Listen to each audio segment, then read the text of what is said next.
इस एपिसोड के स्टार्टिंग में हम एक डीमन एम्पायर को देखते हैं जो एक पहाड़ के ऊपर जाके खड़ा हो जाता है और एक पोर्टल को देखते हुए कहता है, फाइनली मुझे ह्यूमन वर्ल्ड के अंदर जाने का पोर्टल दिखाई दे दिया। लेकिन तभी दोस्तों हम देखते हैं कि वहां पर एक हेवन का एम्पायर आता है और डीमन एम्पायर को देखकर कहता है, बेटा तू जिस रास्ते से आया है ना उसी रास्ते लौट जा, वरना तेरी खैरियत नहीं।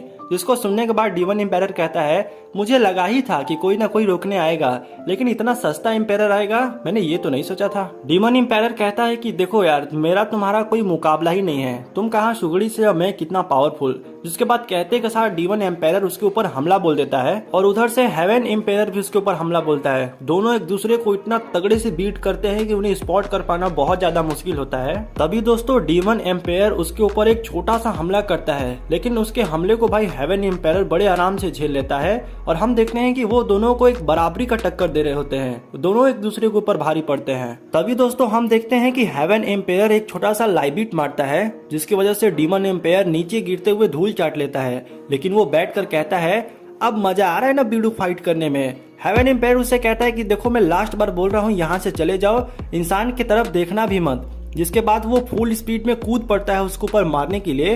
लेकिन दोस्तों यहाँ पर डीमन भाई साहब जो डीमन एम्पायर है मात्र अपने हाथ से ही उसे रोक लेता है और वो अपना फुल एनर्जी के साथ उसको पीछे ढकेलता है। हेवन एम्पायर थोड़ा पीछे तो जाता है, लेकिन फिर से अपने वेपन से उसके ऊपर हमला करता है। लेकिन यहाँ पे डीमन एम्पायर तो उसके हमले से बड़े प्यार से बच जाता है और उसके बाद अपना 4 बाइडन का मुक्का बना के इतना जोर से मारता है हेवन एम्पायर को कि वो ना जाने कितनों पत्थरों को तोड़ते हुए एक छोटे से लैंड पे जाके गिर जाता है और हम देखते हैं उसकी हड्डी चूर चूर हो जाती है। अब वो उठने के तरीका में भी नहीं है और अंदर से गंदी गंदी तरीके से चीख रहा होता है, ओ ऐसे करके। तभी उसके पास डीमन एम्पायर आता है और कहता है, मानना पड़ेगा यार, तुम्हारे में पावर बड़ा अजीब का है। मैं तुमसे अभी लड़ता, लेकिन मुझे जल्दी से ह्यूमन वर्ल्ड में जाना है। जिसके बाद वो उड़कर ह्यूमन वर्ल्ड के पोर्टल की तरफ बढ़ने लगता है। इधर हेवन एम्पायर को देखते हैं जो कहता है, मैं किसी भी हालत पे तुम्हें उसके अंदर घुसने नहीं दूंगा।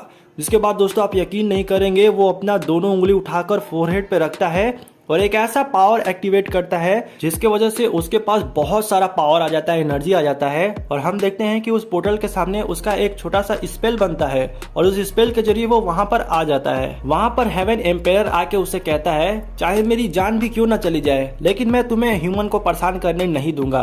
जिसको देखने के बाद डीमन एम्पायर उससे कहता है, तो चलो ना इसी बात पे देख लेते हैं कि तुम्हारे अंदर कितना पावर है। और वो अपने हाथ के अंदर पावर को जनरेट करने लगता है और उसके ऊपर जोर से हमला करता है। इस हमले की वजह से हम देखते हैं कि हेवन एम्पायर की चारों तरफ एक एनर्जी की शील्ड बनने लगती है और उसे घेरने लगती है। लेकिन यहाँ पर हेवन एम्पायर कम थोड़ी है, सारे एनर्जी को सोख लेता है और वापस से उसके तरफ इतना जोर से रिलीज करता है कि भाई साहब वहां पर एक ब्लास्ट होता है। उस ब्लास्ट की वजह से हम देखते हैं कि डीमन एम्पायर बुरी तरीके से घायल हो जाता है। लेकिन दोस्तों हमारा हेवन एम्पायर वहीं पर मर जाता है, यानी कि उसकी डेथ हो जाती है और उसका सोल एक गोल्डन तरीके की बनता है और वो ह्यूमन का जो पोर्टल होता है उसके अंदर जाकर घुस जाता है।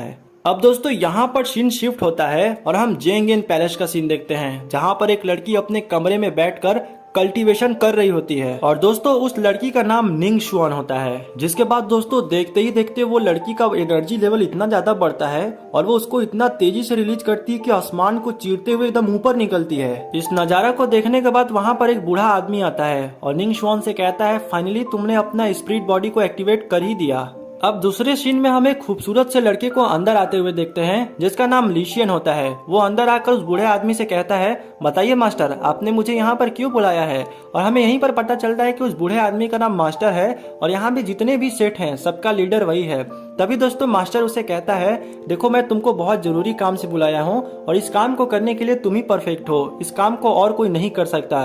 जिसको सुनने के बाद उसकी एक्साइटेड बढ़ जाती है और कहती है, बताइए तो मास्टर, आखिर मुझे करना क्या है। मास्टर उसे कहते हैं कि तुम्हें मॉन्स्टर फॉरेस्ट से जाकर कुछ दवाइयाँ लानी है। जिसको सुन के लीशियन कहता है कि आप बिल्कुल भी चिंता मत करिए, हम यू गए और यू दवा लेकर आए। जिस पर वो कहता है कि हाँ, दवा बिल्कुल जल्दी लेकर आना। जिसके बाद दोस्तों वो बुढ़ा उसे एक टोकन देता है और कहता है, इस टोकन को लेकर जाना, वहाँ पे इसकी जरूरत जरूर पड़ेगी। पड़ेगी। अब दोस्तों यहाँ पर सीन चेंज होता है और हमें दूसरे पैलेस का सीन दिखाया जाता है, जहाँ पे दो लोग घुटनों के बल बैठे होते हैं और वो अपने मास्टर से बोलते हैं, बताइए मास्टर क्या हुक्म है। जिस पर मास्टर उसे कहते हैं स्पिरिचुअल बॉडी एक्टिवेट हो गई है, तो अब तुम लोग को पता है ना क्या करना है। जिस पर वो दोनों कहते हैं, जी हुजूर मुझे पता है क्या करना है, और इतना कहते के साथ वो वहाँ से डिसअपीयर हो जाते हैं। जिसके बाद दूसरे सीन में हम एक लूसी नाम के लड़के को देखते हैं, जिसके सामने एक लड़की आती है और वो उससे कहती है स्पिरिचुअल बॉडी एक्टिवेट हो गई है, तो तुम भी जल्दी से जाके अपना काम कर लो। जिसके बाद दूसरे सीन में हम फिर से एक लड़की को देखते हैं जो उसी रोशनी को देखते हुए कहती है, लगता है स्पिरिचुअल बॉडी एक्टिवेट हो गया है। अब दोस्तों हम मॉन्स्टर फॉरेस्ट का सीन देखते हैं। हमें यहाँ पर पता लगता है कि वो कीमती दवाई लिशियन के हाथ पड़ गया होता है और अपने दोस्तों से आकर कहता है कि अरे यार यहाँ पे लोग अटैक कर रहे हैं, हमें जल्दी से मास्टर के पास चलना होगा।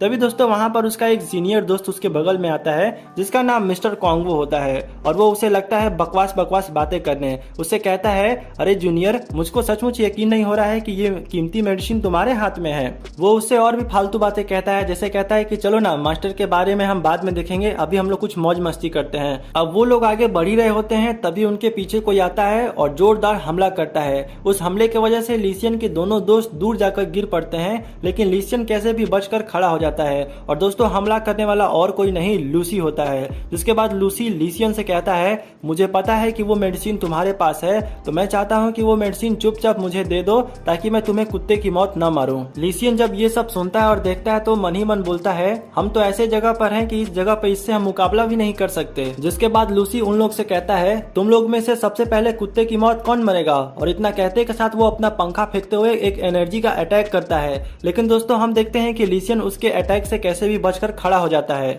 अब लिशियन ये सब देखता है तो उसका दिमाग ठनक जाता है और कहता है, तेरी ऐसी की तैसी। इतना कहने के साथ वो अपना स्वॉर्ड निकालता है और कूद पड़ता है उसको मारने के लिए। लेकिन भाई साहब यहाँ पे लूसी तो उसके अटैक को ऐसे रोकता है मानो जैसे कोई हलवा हो। वो एक हाथ से उसके अटैक को रोकते हुए कहता है, अबे दूध पीते हुए बच्चे, यहाँ से घर चला जा, मुझे दवाई देकर क्यों फालतू का लड़ रहा है। जिसको सुनने के बाद लिशियन का मूड और तेज खराब हो जाता है और वो लगता है फास्ट फॉरवर्ड का शक्ति का इस्तेमाल करने। जैसे आपने क्रिस 3 पिक्चर में देखा था ना, जो माया नाम की एक लड़की थी, इतना तेजी से भाग रही थी, बस वही वाला पावर ये यूज करता है। लेकिन दोस्तों यहाँ पर लूसी तो उसका बाप है, उसको फिर भी नहीं छू पाता है। लेकिन दोस्तों जब लूसी एक बार रुक कर उसके ऊपर अटैक करता है तो लिशियन दूर जाकर गिर पड़ता है। अब दोस्तों यहाँ पर ऐसा इसलिए होता है, जो लूसी के पास पंखा है ना फैन, जब भी वो उसको चलाता है तो उसके अंदर से एनर्जी की वेव निकलती है और वो वेव इतना ज्यादा खतरनाक होता है कि सामने वाले व्यक्ति को जब लगता है तो वो भाई साहब दूर जाकर गिर पड़ता है। जिसके बाद हम देखते हैं कि लूसी जब मिस्टर कॉन्गो की तरफ मुड़ के देखता है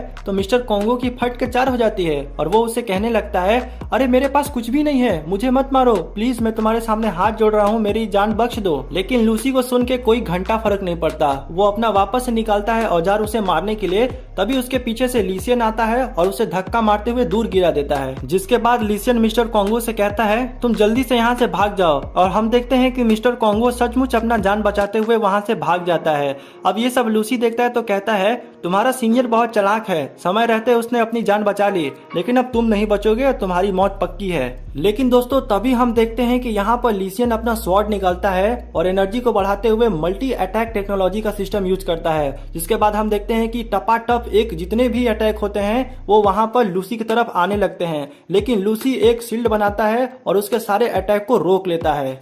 जिसके बाद लूसी कहता है, बहुत हुआ, अट्टा माजी सटा कली, और वो अपना फैन यूज करने के बाद वही एक शॉकवेव छोड़ता है और हम देखते हैं कि उसके शॉकवेव को भाई लिशियन नहीं झेल पाता और वहीं पर धाराशाही होकर जमीन पर गिर पड़ता है।